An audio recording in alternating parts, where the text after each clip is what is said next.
Hi friends, in our last video we have seen how we can create a drop-down list and link to this total sales value of employees. If you haven't seen this video, you can check the link in the description. Now what we are going to do is when I'm selecting the employee name, I need to get the data over here. And for this, we'll use the formula called filter. What filter will do is it will filter from the employee data and then the relevant information only will show up over here.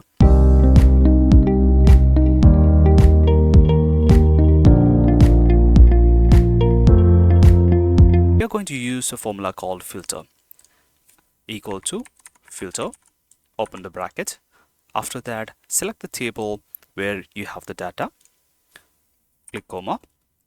Then I'm going to select the cell which will be referred to the data which is going to pull up from the table, which is here on the D5.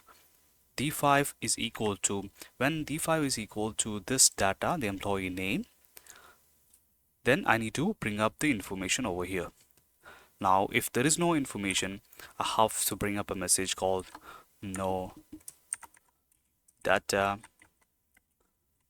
available. I've put it in the inverted comma and then close the bracket, press enter. Now what we have done is like we have linked this with this with this. So basically whenever I'm making a change over here, you can see the data is automatically filtered and also the sales figure is automatically calculating over here.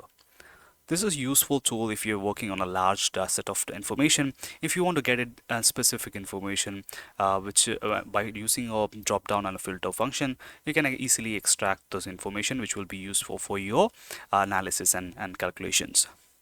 I hope this video is useful. If yes, please share the video with your friends. Please